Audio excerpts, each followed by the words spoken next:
মামনি,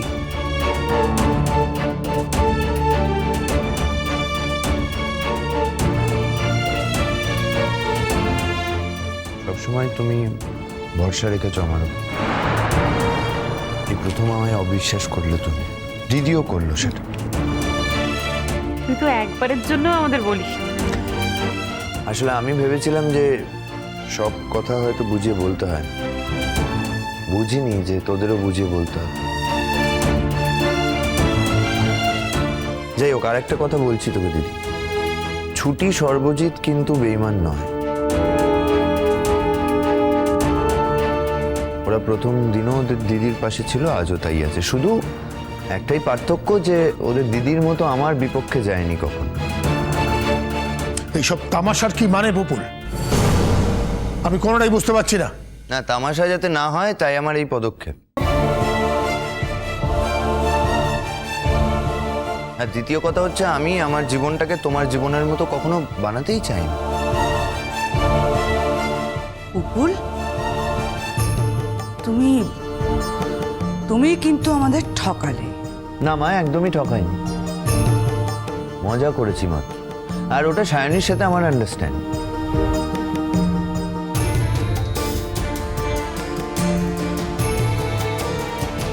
ছুটি কি হলো, দাঁড়িয়ে আছো কেন? সইটা করাও। নিন, সইটা করুন এবার। নে।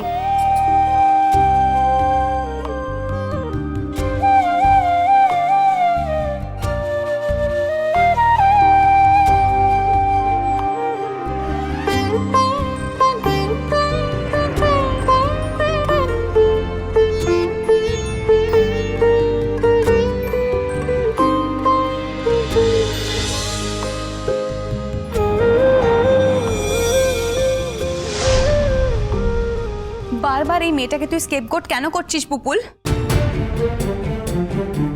আরে ওকে গিনি পিগ নাকি? না আন্টি, আমি তো স্কেপগোট হব না এবার।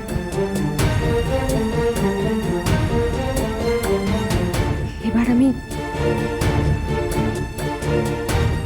আমি থানায় যাব।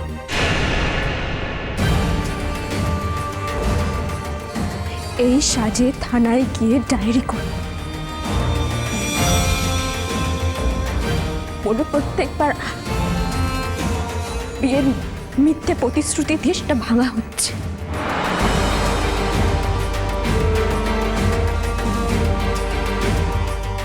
আমাকে মিথ্যে বলে রাজি করানো হয়েছে যে ওর সাথে আগের বড় ডিভোর্সটা হয়ে গেছে। আমি এবার বলবো তাই। তুই কিন্তু আমায় বিট্রে করছিস শায়ন।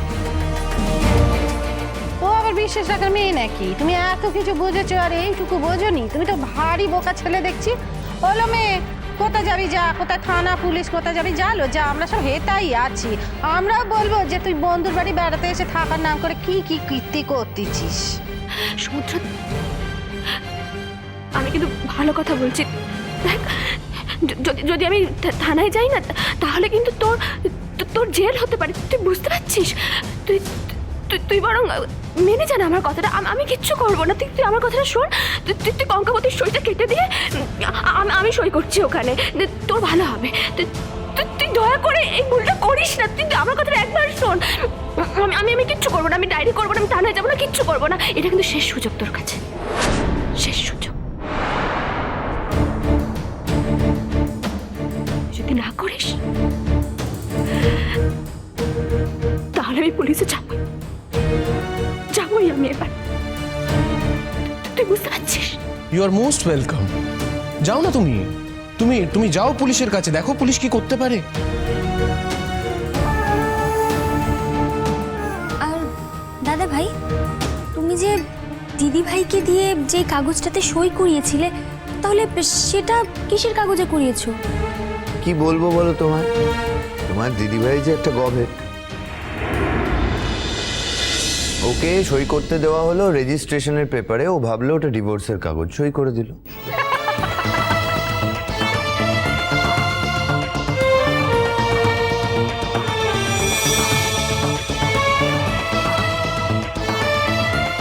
আর সায়নী, তোকে আমি আরেকটা কথা বলি,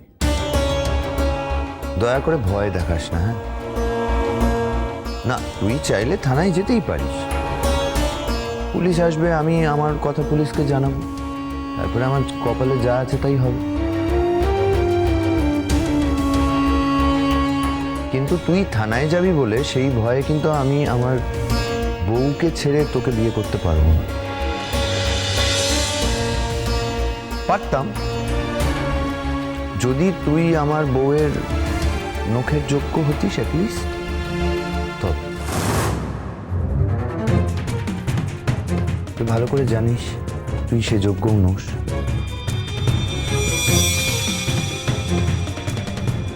এভাবে ওকে অপমান করার কোনো অধিকার কিন্তু তোর নেই।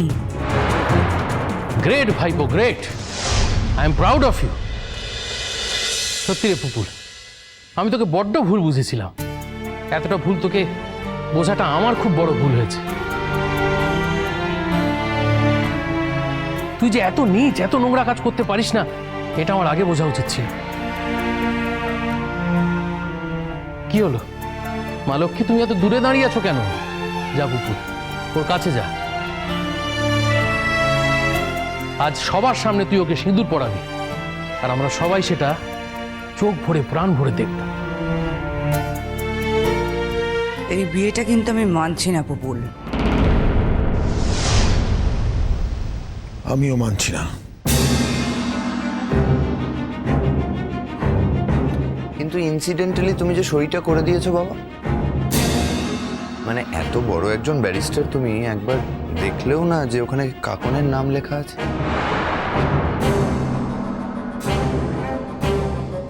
এখন সই যখন করেই দিয়েছো, তখন বিয়েটা মানছি না বললেও কিন্তু আর কোনো লাভ নেই।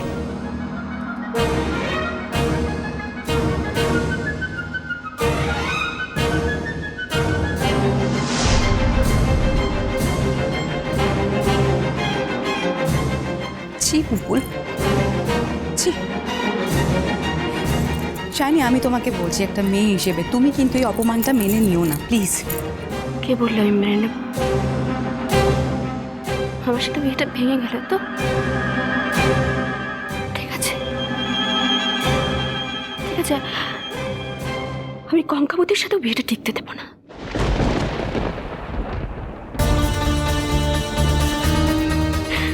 প্রতিশ্রুতি দিয়ে বিয়ে ভেঙে দেবার অপরাধে ওর বিচার কি হয় সেটা আইন ঠিক করবে। কি আর হবে, বড়জোর শাস্তি হবে,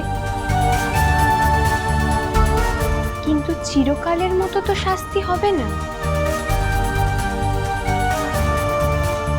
আর তাছাড়া আমার কাকুন্দি যেরকম মেয়ে, এরকম মেয়ের জন্য সমুদ্রদা এইটুকু শাস্তি মাথা পেতে মেনে নেবে।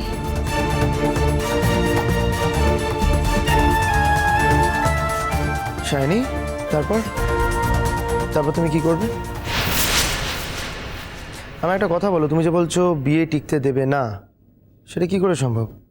বিয়ে তো টিকেই আছে, মানে ওদের তো বিয়ে ভাঙেনি, এটা তো একটা আইনের বিয়ে। আমার তো মনে হয় না তোমার এখানে কোনো ভূমিকা আছে বলে। একটা মেয়েকে বিয়ে করব বলে বিয়ের পিঁড়ি পর্যন্ত টেনে আনার পরে তাকে বিয়ে করব না এটা বলাটা কিন্তু খুব গর্হিত অপরাধ পুপুল। এর কিন্তু কোনো ক্ষমা হয় না, চূড়ান্ত অন্যায় করছো তো। ও বাবা ছোট, খুব তো অন্যায় হয়েছে বলে গলা চড়াচ্ছিস না? অন্যায় জ্ঞান তোর আছে নাকি? হ্যাঁ, এককালে ছিল জানতু, এখন তো তার কিছুই অবশিষ্ট নেই কো।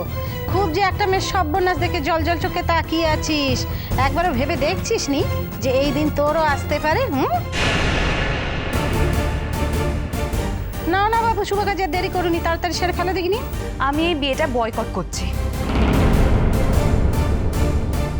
না, তাতে কি তোমাদের ধারণা যে বিয়েটা আটকে যাবে?